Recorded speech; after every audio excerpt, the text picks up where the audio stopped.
Poly kitchen and লাইফস্টাইলে আপনাদের জানাই স্বাগত। আজ বানাবো ভোলা ভেটকির পাতুরি। ঝাল সর্ষে দিয়ে পাতুরি হবে। ভিডিওটা লাস্ট পর্যন্ত দেখতে থাকুন, আর ভালো লাগলে অবশ্যই লাইক কমেন্ট শেয়ার করে দেবেন, আর ইউটিউব থেকে দেখলে সাবস্ক্রাইব করে দেবেন। মাছগুলো একটু হালকা ভেজে নিচ্ছি। মাঝখানের মাছগুলো আমি নিয়ে নিয়েছি, পেটির মাছগুলো।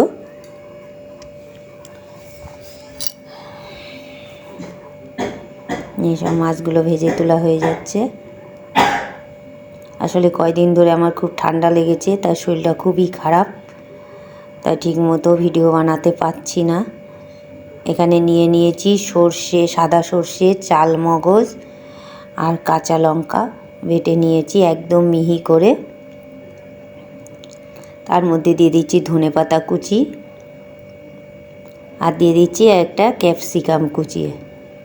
ক্যাপসিকামটা দিলেও হয়, না দিলেও হয়, আমরা ভালোবাসি তাই ক্যাপসিকামটা দিয়ে দিলাম। এবার দিয়ে দিচ্ছি স্বাদ মতো লবণ, আর দিয়ে দিচ্ছি কাঁচা সর্ষের তেল।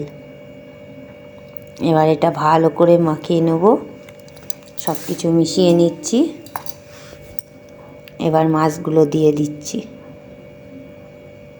বেশি মাছ একবারে দিলে ভেঙে যাবে, সেই কারণে 2-4 পিস করে দিয়ে মাখিয়ে, এবার পাতাটায় তেল মাখিয়ে নিলাম একটু, নিয়ে এই যে দিয়ে দিচ্ছি।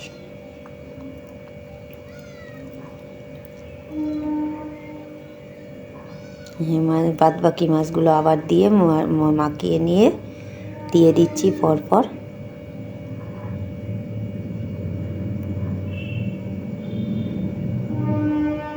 আর হ্যাঁ, এটা যে সুপুরির যে খোলাটা থাকে না, সেইটা আমরা কেটে নিই মশলা টশলা কাচানোর জন্যে, কারণ হাত দিয়ে কাচালে অনেক সময় হাত জ্বালা করে, সেই কারণে আমি সুপুরির কোলে ইউজ করি।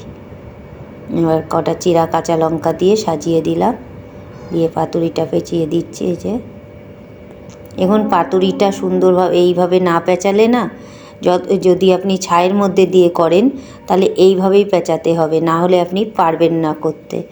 কিন্তু হ্যাঁ, যদি জলের মধ্যে বা তেলের মধ্যে অল্প তেল দিয়ে করে যেটা, সেই পাতুরিটা করলে যেমন তেমন করে পেঁচিয়ে দিলেই হয়।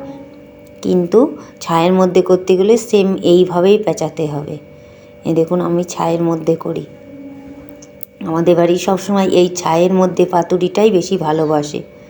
এই উল্টো পাশটা আবার উল্টিয়ে দেবো, পাশটা হয়ে গেছে। এবার উল্টো পাশটা উল্টিয়ে দিলাম।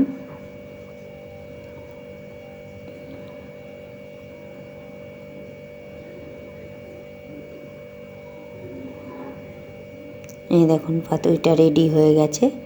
উল্টো পাশটা উল্টিয়ে দেওয়ার পরে এবার ছাইগুলো পরিষ্কার করে নিয়েছি। গরম, খোলা যাচ্ছে না, খুবই কষ্ট হচ্ছে খুলতে, তো ওই যে খুলে ফেলেছি। দেখুন পাতুরিটা কত সুন্দর হয়েছে দেখতে, আর খেতেও অতুলনীয় হয়েছে। মানে এরমভাবে পাতুরি আপনারা বাড়িতে ট্রাই করে দেখবেন। তেলে পাতুরির থেকে এই পাতুরিটা কত সুন্দর লাগে। এই যে সার্ভ করে দিয়েছি পেঁয়াজ, লেবু, কাঁচা লঙ্কার সাথে পাতুরি গরম ভাতে।